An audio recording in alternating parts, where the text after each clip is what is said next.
Қалдарың қалай? Көңіл-күй? Күшті ма? Ерекше мәдениет отырысында ғой.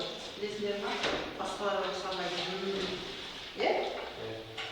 Сондықтан давайте біз кішкене танысып алайық. Себебі танысып алайық, иә?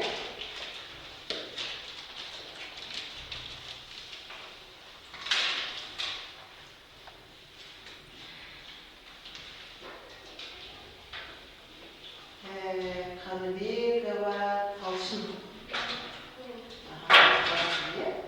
Еселбек Халид. Жүніс Балнұр. Сіз, е? Қызылбек қызы. Есімі жоқ па? Ләззат. Ләззат. Жазылмапты. Қызылбек қызы деп қойыпты. Ләззат, е? Есіміз? Дакибаев Нұржігіт. Сіз. Алпыс Леспек. Сіз. Ергашев Мұхаммед. Сіз. Серік Қарақат. Сіз. Жаналы Самат. Сіз. Дүйсен Аида. Сіз. Нұрлы Жанат. Сіз. Жақсы? Сәттілік? Менің аты жөнім Сөйтіп Бабай қызы. Сіздермен жұмыс жасаймыз. Мына жерде өлең жаз деп қағаз келген деп бірінші бағытты беріп тұр. Білесіздер, бірінші бағыт қойып сіздер өздеріңіз жазам. Иә? Бұл жерде берілген тақырыптар. Қазір сіздер осы тақырыптарды таңдайсыздар. Таңдағанда таңдау бермейді сіздерге. Берем, өздеріңіз таңдап аласыздар. Жақсы ма?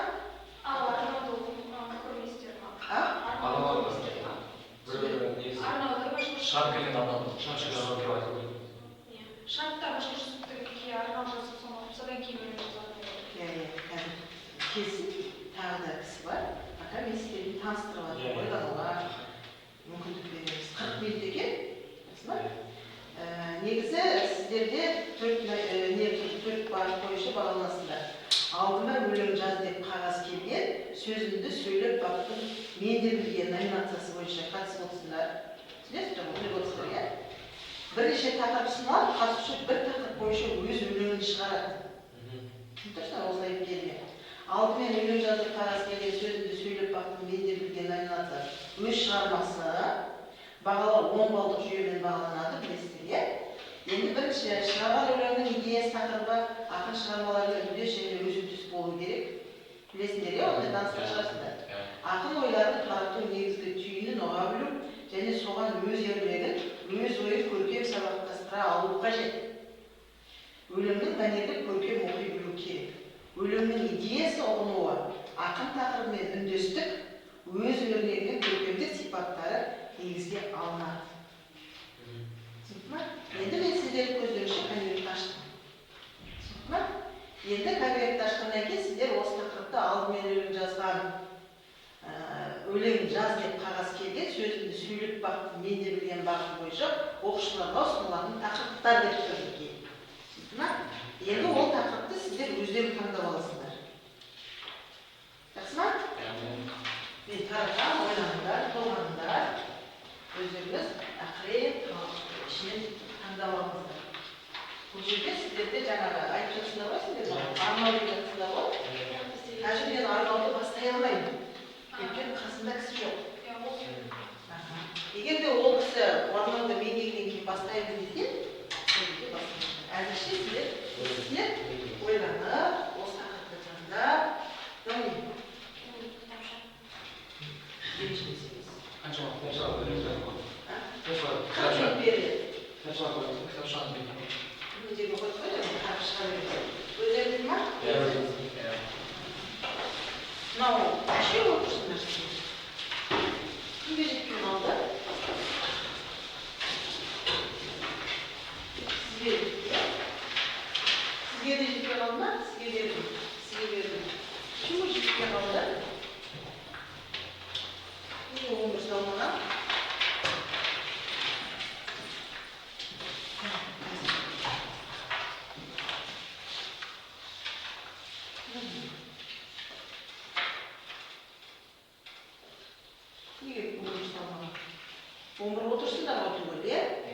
Екеуміздікі жоқ.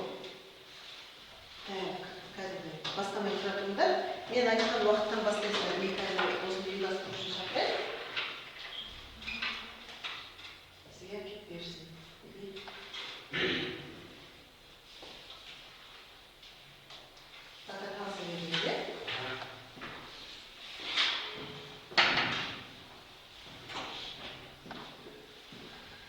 Сіз екеуі отыра тұрыңыз, таңдауға. Или мұнда отыра тұрыңыз, таңдауға. Көзін бөліп кетесіз. Таңдауға. Тағы не жоқ? Может, біреуінде екеуінде қалған жоқ па? Қарап көріңдерші. Жақсы. Кеткен жоқ, иә?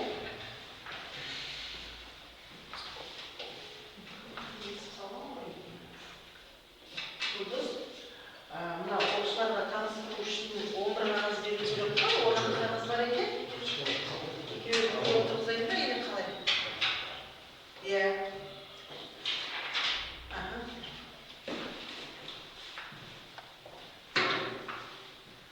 Қарап, танысып, ойланып алыңдар. Содан кейін барып жазуға бір мезгілде кірсіңдер, 40 минут келді. Жақсы ма? Апай жазуға деген қағаз береді. Иә, қағаз береді. Ал? Ата жазылма өліп қаласың. Жақсы. Мен мыналарды алдым. Қарап шығамын, иә? Көп бағын дәрмеш нәрселер алып. 40 минуттан ештеңе көрсек шығарып болды. Апай бастағанша арналып кішкене жаттап отырсам бола ма? Тапшаңға. Қайсыны? Бастағанша.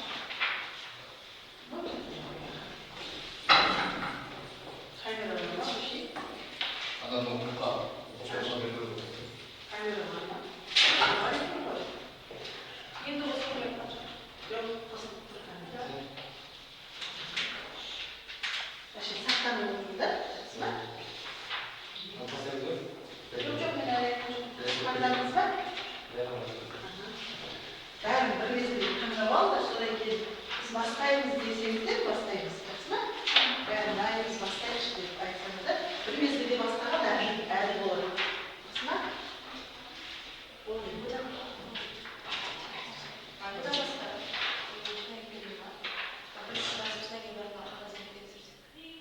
Тазалеп кетесің ба? Оны қорғайсың ғой? Қағаз тауып беріп тұрады, мынау саған ұнайды келеді. Иә? Иә, артын сақтаған. Бұлар қазір таңдап болғаннан кейін 40 минут беремін. Иә. Тек ұзақ қана отырған совет? Жоқ, бастай нақтылай бересің ғой, яғни? Сіз бөліп отырғанға болады. Онда қазір сағатқа қарайық бәріміз. Қазір сағат Орналасқан болған. 9-дан біріне кетесіз. Өздері қай жерде отырып алыңдар. Бір-бірге кедергі жасамаңдар.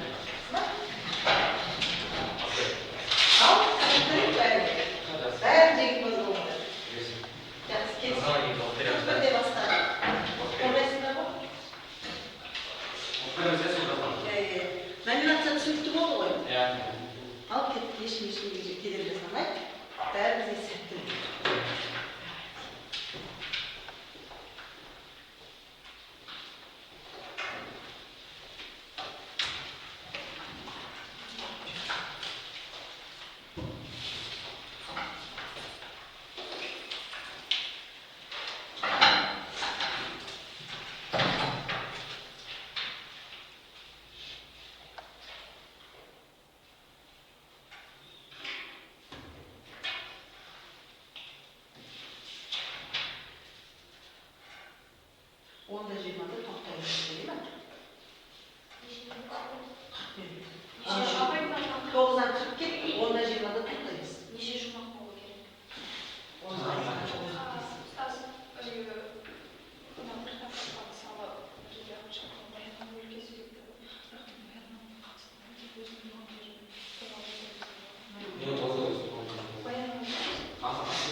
15 минут уақыттары қалды.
мен өзім тоқтатам.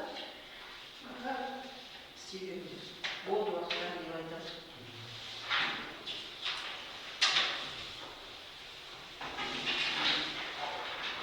Айтасыздар, тарif бересіз. Жоқ.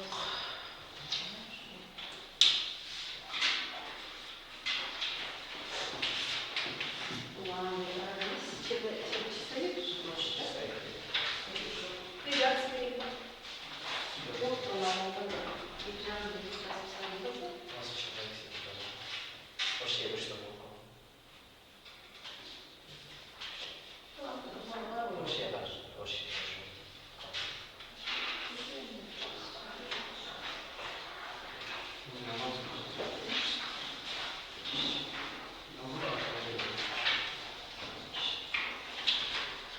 Серьезно теперь?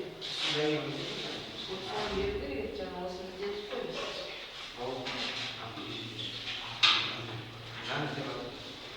Надо их тоже спросить.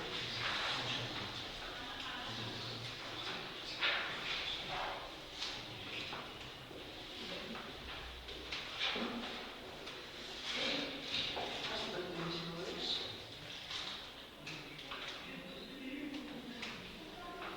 Это нормально?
Болдың ба? Қалай көңіл-күйлерің шабыттарың біледі ма? Жақсы. Уақыттарың бітті. Бәріміз тоқтасаңыздар болады.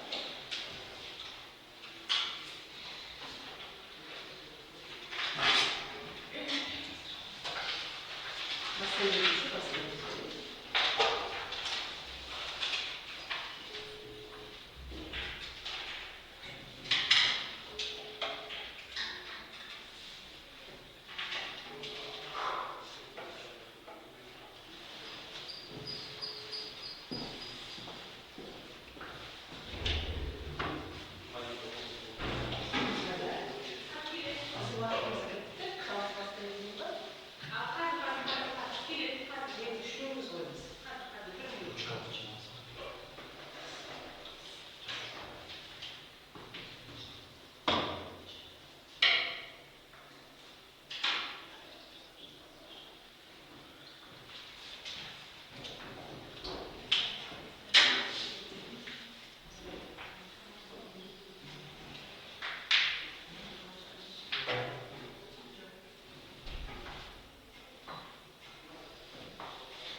Шабыт күшті келді ма? Қалай ойлайсың? Енді жай ғана айтып бермей, мана қалай айту керек екенін білесің, иә? Мәселен байланыстырып, оқығандарың бар, тоқығандарың бар, өздеріңнің өлеңдерінде, сөз саптауларың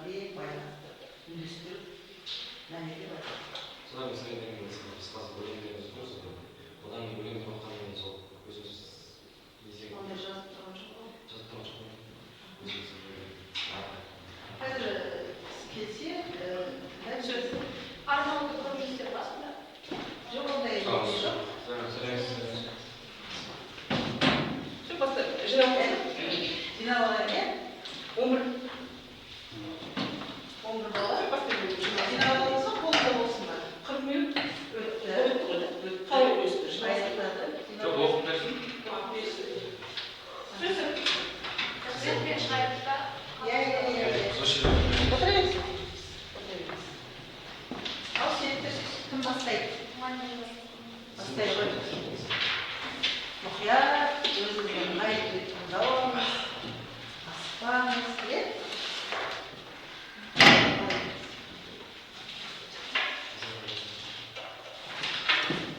Есіміңіз? Қызырбек қызы ләззат. Қызырбек қызы ләззат.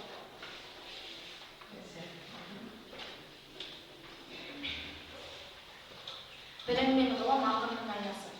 Талаптың тұлпарына мінбесеңіз, ғылымның сырын ұғып білмесеңіз, дүние қараңғы түн жол таба алмай өтерсің босқа дәуре сүрмесеңіз.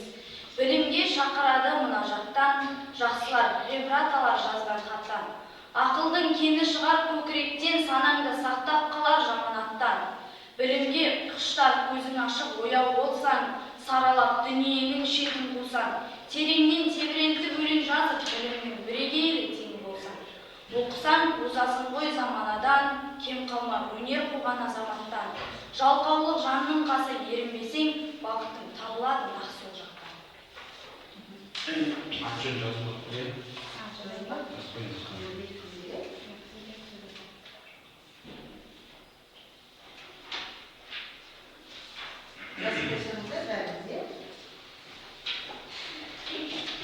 Келесі дайын оқып шыға берді.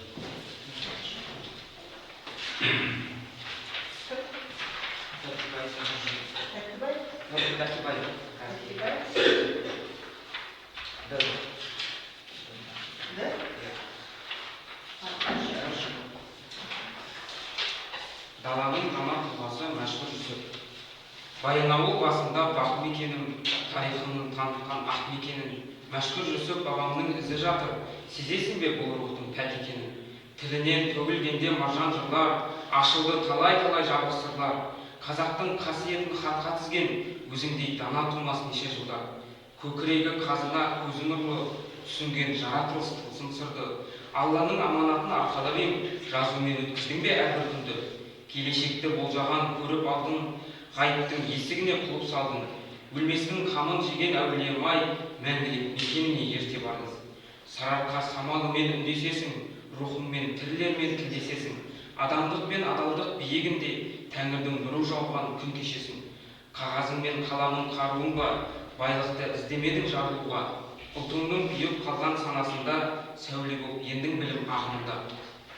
Сауатсыз елдің бағы жанама деп, өзгеден қазақ атта қалама деп, Сарыарқа кімдікі деп жырлап едің, туған жер қолдан шығып барама деп. Халқының жырлап өткен хал ахуалын оятам деп арнадың бар амалын. Надандықты қара түнек басқан кезде ізденіп білім құрым шамшырағын. 73 жеткен жерім өлшемің бе, дайын боп күтіп алдым ажалды де. Тірідей жатып алып тар қабірде үлгі боп кеттің солай өзгелерге. Ағаймен жасамауы.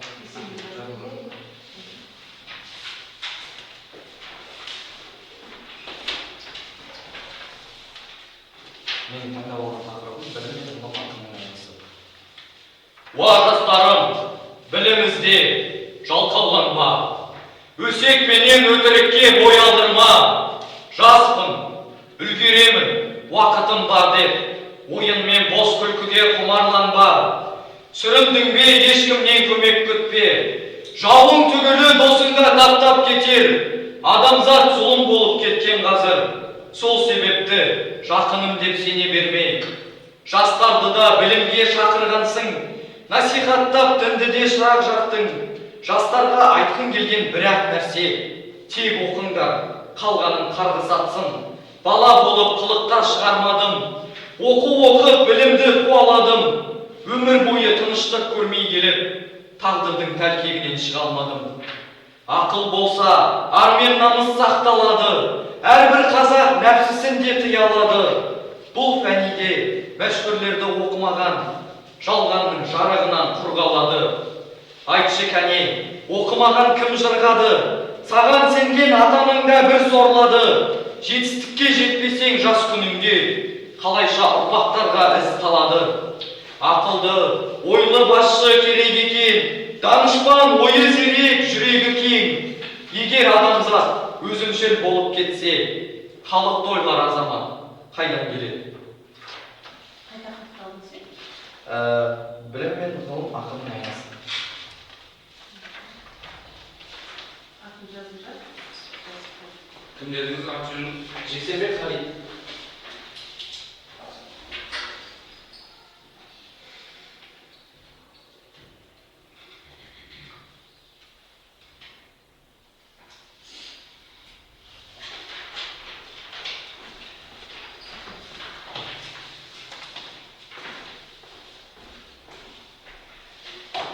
Кім шығады?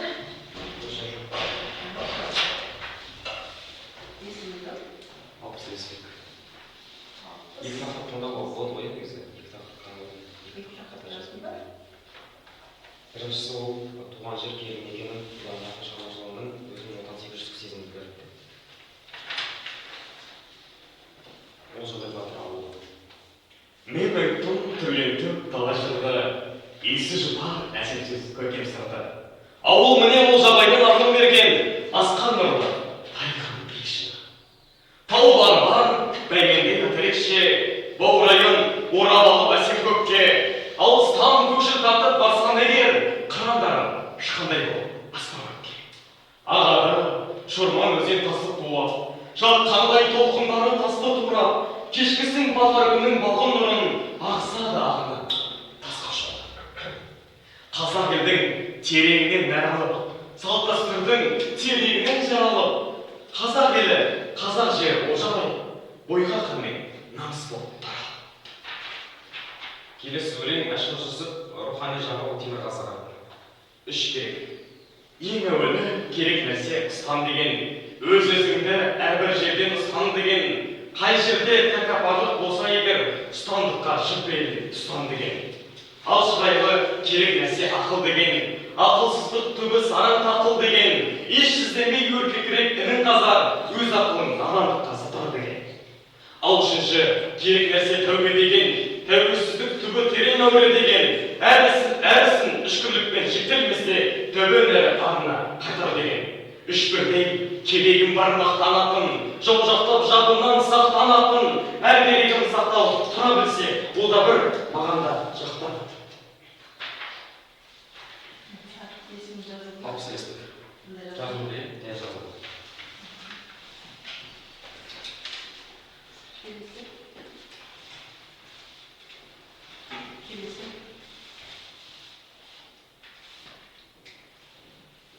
Шайын ба, шайын? Сіздің аты жөнін кім болды?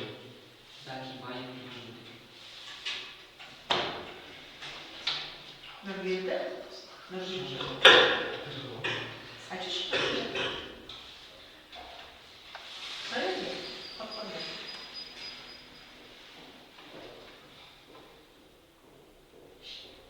Списокпен шығарыңызшы, пожалуйста. Біліп кетті ғой список уже. Енді сонда да. Талшын бірінші. Әйімізсіз ба? Халид, Балнұр, қалай екен? Мұхаммед деген.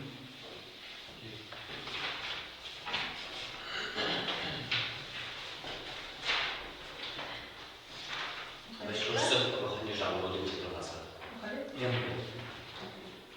Өмірдің ұмтыламын көп алға, байлыққа, бақытты алған бағымына, сөйлесе сөзі ділмен сәйкес келер, пайымы пайғамбардың ағымына.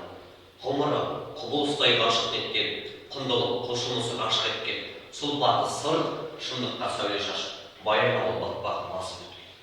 Өксіп өтетін жаңасына, өмірлен өзеннің жағасына, оғатқандай келерді көріп өтті, от басқан қазақтың жарасы. Естісе ел артынан ереді ме, есірген еркіндікті береді ме, ұрпағы ұғынбайтын ұлы ұлтқа өтілмейін, өлең жазып керегін. Алласы ақыреттің ақылға шақ, тыңда да тыныш қана ақылын тап, асудасып өтіп, басып өтіп, адам затты жетектеп бақытында. Қаламның жарым үшін ұшын бесіп, қарабөңге кигізген киім пішіп, тірісінде тең дінді дінге кеткен көпей фамилиясы мәшһүр жүрсін.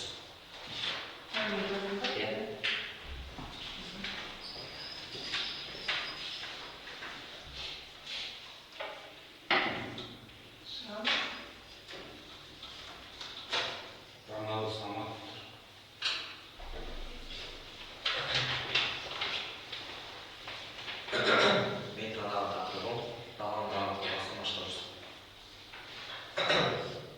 Дара туған қазақтың ойшыл ері, жыр ескен қанатынан ойлы лебі.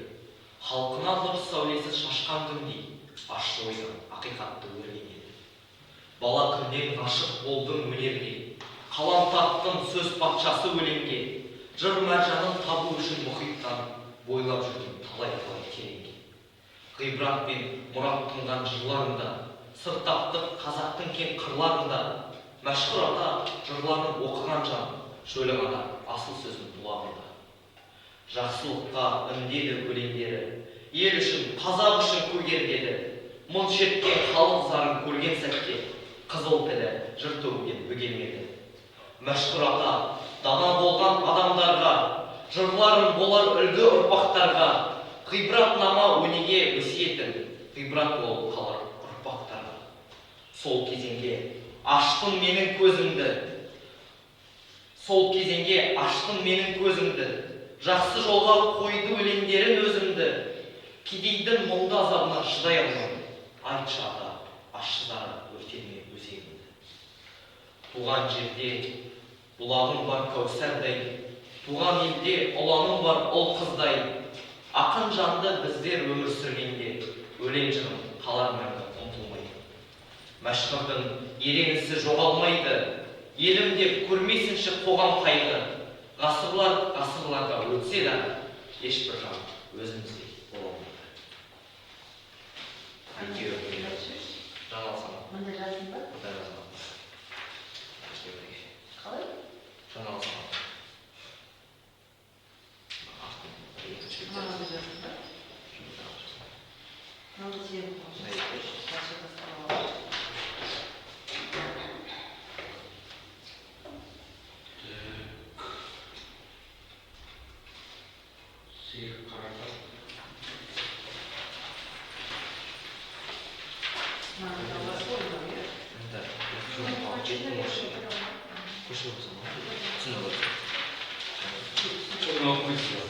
Жоқ, таза бетке жаздым.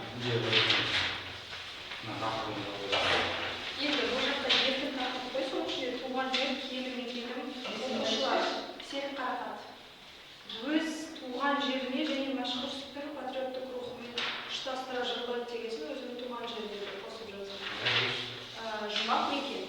Мұңғыр тілмен айтылмаған сырларында, сағыныш жатыр сонау шығыс шыңдарында, Абай ата елменмін сол себепті, Тарбақ атай жайлы менің жырларында.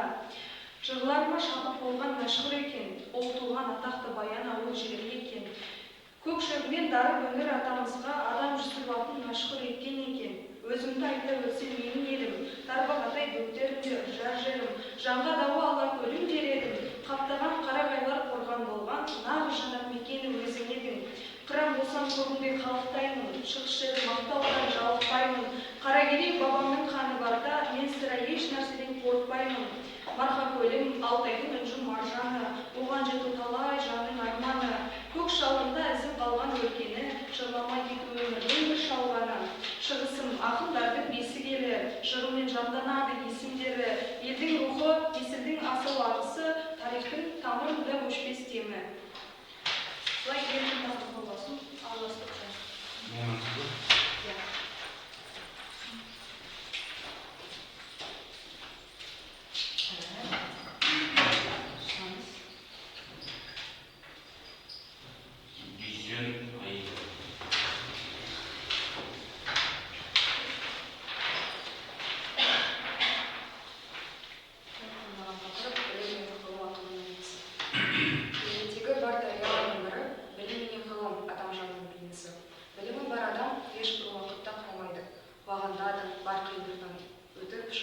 Өз мақсаттарына жетуді қалайды. Білімі бар адам қателіктен қорықпайды.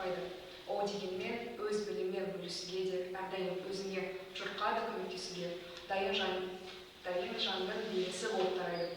Қоршағандардың барына кеңес беріп, ғылым деген құндылыққа қызығушылықтарын оятып, болашақ ұрпағын тәрбиелеп отыратын да сол білім. Білім менен ғылым адамның белгісі, өмірдегі ақ жолды таңдаудың белгісі. Оны таңдаған адамдардың барлығы басқаларға деген тамаша үлгісі. Сен де дұрыс жолды таңдап, өз болашағына үлесін қосып көрсеш. Сонда ғана бірақ өмірдің бар жақтарын көріп алып, өзің үшін оқып өсеш.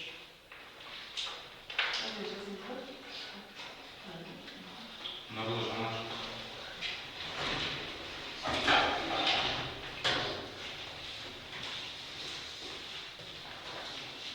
Сәлеметсіздер, мен Қанат Райскөлдің право мектебінің 11-ші сынып оқушысы. Нұрлы Жомарт. Және мен Алла тағалым, білім мен ғылым ақылмен байланысты. Білім бұлақ, өзені мен болайын, ғылым айтып, данышпан кең болайын. Ғылымы мен білімін ғибрат еткен ақындардан тағы да мен болайын. Білім қанат, ұшудан ол шаршамас, қанат қағып, білім үшін қарпалас. Алдында білім байлық қатар тұрса, білім үшін бір күш боп шарпалас. Білім биік, асқар таулардан, өрмелесе сау шығасың аулардан. Өмір жолда кезігетін алдында, аман өтсең шайтан құмар жаулардан. Болашағың өзің үшін аманат, ілім алып, сүрсең өмір салауат. Оқу оқып, жалықпасаң ешқашан, болмайсың сен өміріңде жаманат. Жырлайын ғажайыбын ғылымның, білім қуып шашамас мен қызыңның. Ғылыммен білімімді жырламасам, құртармын мен есімін ұл ақынның.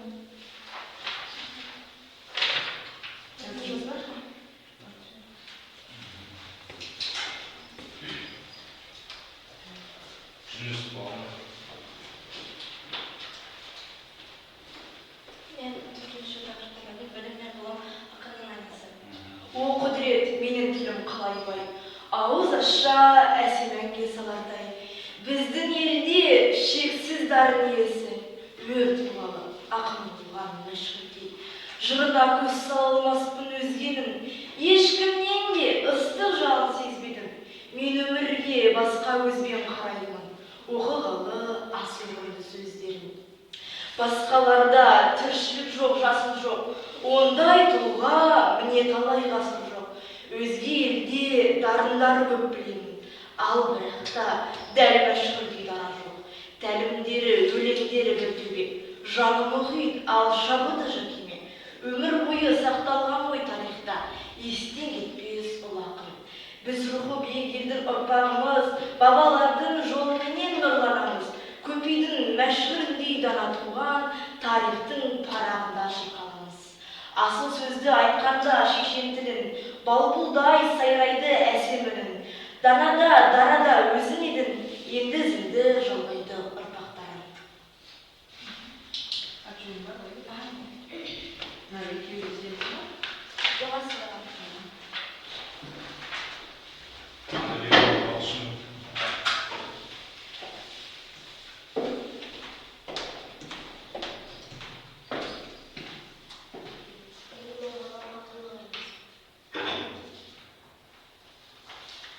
Өткен шығар 73 жылы білімнің бізге қалдырды. Қазіргі ұрпақ біз сияқты, кәне еске түсірші мәшһүрді. Ол біз үшін тырысқан, ол бізді білімге шақырған, кешірмес бізді білсе егер, қандай ұрпақ тартқан екен. Мәшһүр деп маталған, себебі қазақты оятқан, білімге талай рет шақырған. Қанша білім естісең де, ұялмайсың кішкене де, кәне қазағым ұялшы, мәшһүрдің кішкене болса да тыңдашы. Қалдырмай мәшһүр Жүсіп атамызды ұятқа, шақырған бізді ол ақылға. Оқымасақ қазағым қалар ма, өнерсіз ұрпағым бола ма? Қалар мекен мәшһүрдің бізге деп қалдырған ақылы, аяқ астында басынып, білім бітпес қазына, бірақ сатылмайды ешқайда. Сақта қазақ баласы, мәшһүрден қалған байлықты. Танымас бізді мәшһүр, егер білмесең одан ақыл. Мен мәшһүрдің сөзін сөйлеймін, білімге бірге шақырамын. Парақты тескенше білім жаздым, қызыл тіліммен сөйлеп айттым. Енді қалды сенің таңдауың. өлеңге деп сұрайық. Арнау өздеріңіз сіздерге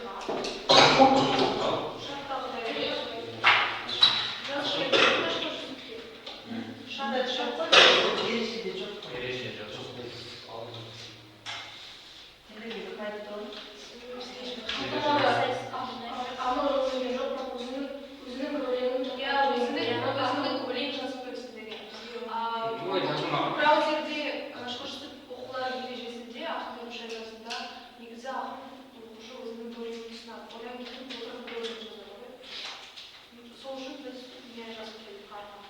Сіздердің білімдеріңіз осы жинақтарыңызда бар ғой, Иә. бәрі қалыңыз, не? Бәріміз түгел емес мына жерде. Кім берген жоқ? Хаттама да сондай болған. Сіздер бердіңіз бе? Әлде машинка алған жоқ? Сіздерге жоқ сосын? Хаттама да сондай болған жоқ.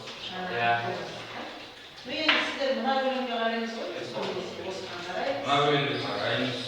Сосын екі ақын ұпай бірдей оқылатын болса, біз жинақтарыңызға жүгінеміз. Басқа өлеңдеріңіз қалай? Онда оны айту керек болып еді. Мен онда тоже алып келіп жүрмін. Өзім жинағым. Жоқ ол ең негізі мынаған қараймыз. Негізі Егер сондай болып бара жатса екеуін шақырамыз. Түсінді ма? Прямо спорный болып жатса. Ол ойламаңдар, анаған қадалып деп. Жоқ, бізге мынау біз мынаған қадаламыз. Өйткені сіз осы жерде жаздыңыз.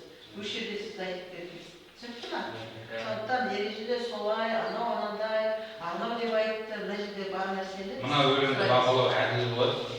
Мына жерде енді біреу жазып беруі мүмкін, чат GPT-ның көмегі болуы мүмкін деген сияқты.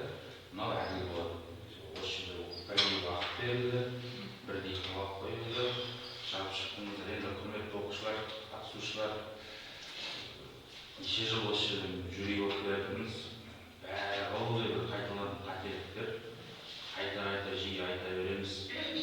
Мысалы, мына жерде қандай бір тақырып берілсе де сіздер мәшһүр аталарымызбен байланыстырдыңыздар. Көбіңіз мәшһүр тамаша кісі, керемет тұлға деп жазғандарыңыз бар, 80%. Мен сол өлеңдеріңіздегі мәшһүр деген сөздің орнына абай деп жазса да, мағжан деп жазса да келе береді. Нақты мәшһүрге қатысты фактыларды келтіре береді. Афоризм сияқты мәшһүрдің сөздерін келтірсеңіздер, ол уже нақты осы өлең мәшһүрге арналғаны сезіліп тұрады. Ал жалпақ тілмен жалпылама түрде айта беруге болмайды. Сен кереметсің, тұлғасың, қазақтың бір туарысың деп кез келген тұлғаға айта аламыз да. Сол себепті нақты мәшһүрге қатысты дүниелерді келтіруге барынша. Сол кезде сіздердің мәшһүрдің мұрасын көбірек зерттеп қарағандарыңыз байқалады. Екінші ескеретін нәрсе, жалпы өлең жазу бірінші өлең құрылысынан басталады. Біз әлі көркемдікті айтып тұрғанымыз жоқ бұл жерде. Өлең құрылысы. Сіздер көбінесе қазақтың қара өлеңімен келіп жатырсыздар. 3 бунақ, 4 жол, 11 буын.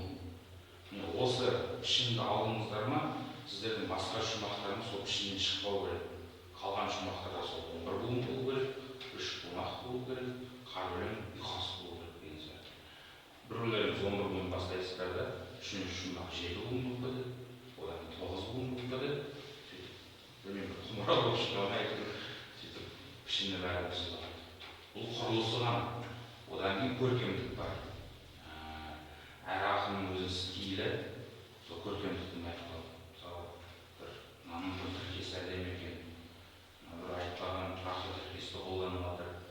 Мынау ақынның ұйқасы тас екен деп іліп алатын дүниелер болады. Сол себепті алдағы уақытта ізденсеңіздер, осы дүниені ескеріңіздер. Ақынның өзіне тән сезімі болады. Әрқайсыларыңыздың туған жерлеріңіз бар. Әрқайсыңыз өз ауыл туған жерлеріңізден Тарбағатай деп толғаған қарындасым сияқты әркім өз туған жеріне мақтанады. Әрқайсыңыз туған жердің өзінің ерекшелігі бар. Өмірдің өзінің мақтанатын тұлғасы бар. Соған қатысты бір стилі қалыптастырып, өздеріңіздің нақты ақындық сезімдеріңізді деге алу керек. Шынымен сіздің туған жеріңізді сезіп тұратындай болу керек. Өлеңді жан болу керек. Өлең деген құрастырылмалы конструктор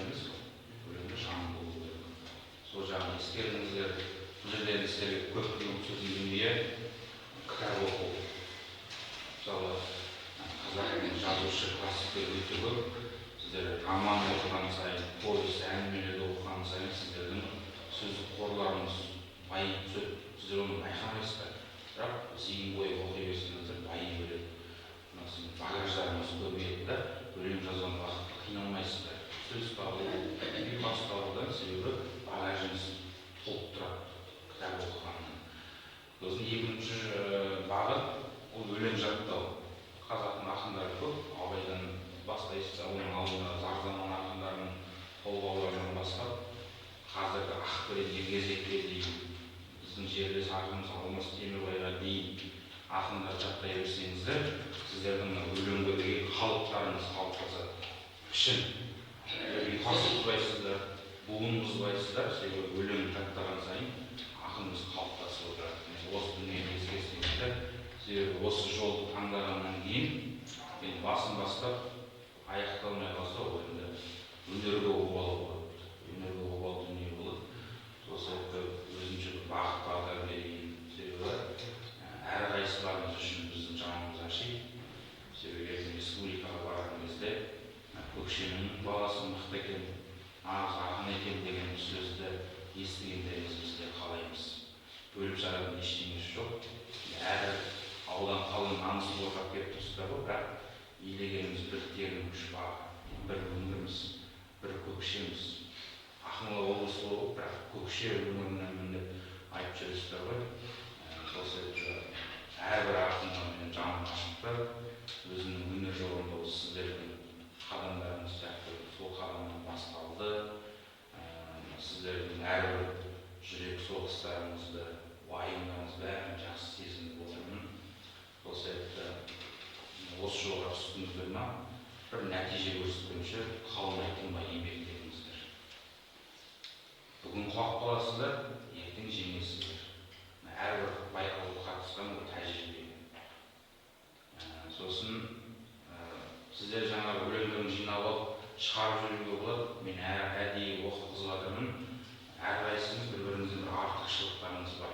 Сол мынау ақын менен қай жері артық, өлеңде қандай көркемдік бар, қандай ұштық ой бар деген сияқты өздеріңізді іліп жинап отырыңыздар. Келесі байқауларда да пайдасын тигізеді.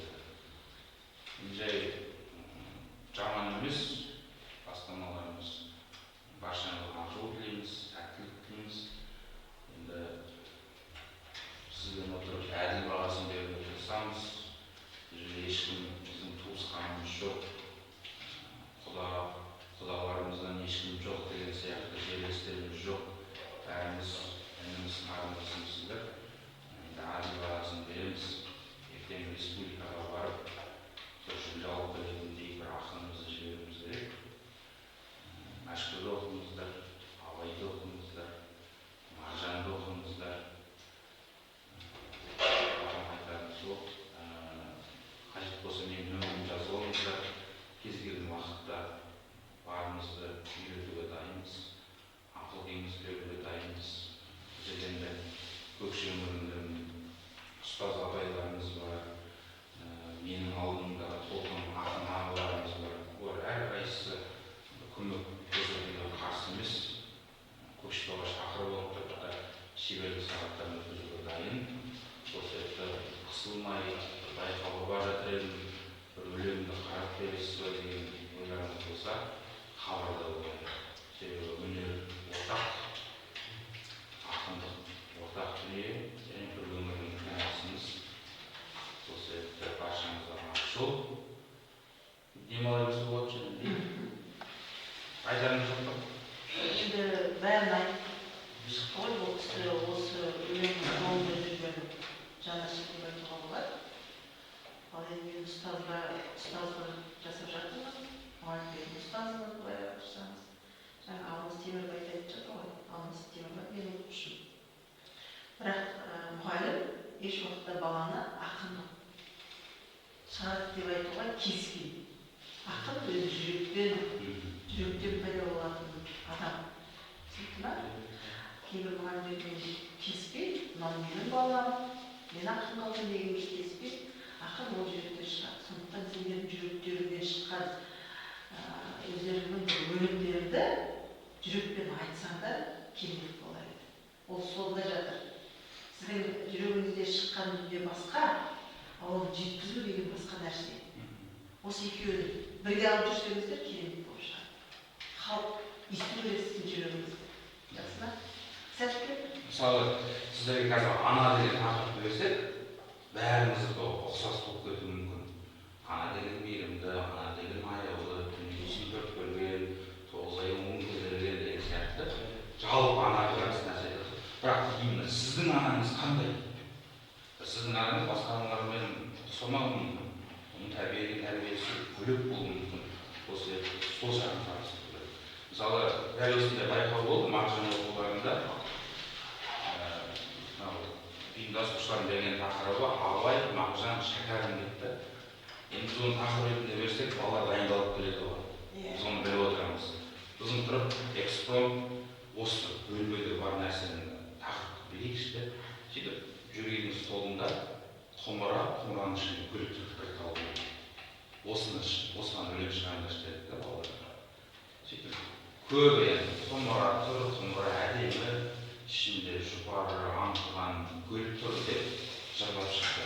Ол бергі жағын көріп тұр да, бір бала тұрады да гүлдің атынан сөйлеп өлең шығарады. Гүл болып сөйлейді да, гүлдің мұңы деп. Сонда бүйтіп, мен Мағжан сияқтымын дейді, ал құмыра Аллахтың дейді. Көрдіңіз бе? Өзі Мағжан оқуы бар. Ана гүлдің атынан сөйлеп, менің құмырым қысқа, мен өлеге жақынмын, мен құмыраға байланып тұрмын деген сияқты гүл болып сөйлеп басшылығын алып тұрды. Сол сияқты өлең жазған кезде өлең ғылыми жобалар сияқты жаңалық болу керек. Басқа ақындар айтпаған нәрсені айтуға тырысу керек. Сол кезде сіздер елең еткізесіздер, ерекше көріп тұрады, бөлек болып тұрады. Мазмұн. Жаңағы абайлардың айтқандай сезімім жүректен шығатын болса, нақты өлең ерекше болып көрінеді. Ағайларым, ұстаздарым тағдыр береді ғой. Сіздердің бастарыңызға да беруі мүмкін да. Бірақ ең негізі сізден шығады. Соны ұмытпаңыздар. Жақсы ма? Жаңағы гүлді гүл қылатын, құмыраны құмыра қылатын сіздер оны түрлендіреді. Құмыра көп, бірақ құмыраны қолданысын көрсетті деген ол өнер. Сондықтан өле итке шыға берсін. Түсіндіңіздер, жақсы?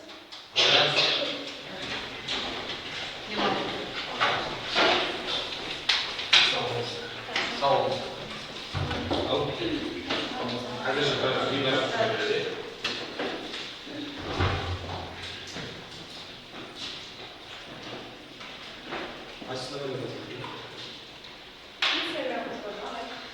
Нөмірі бар. 776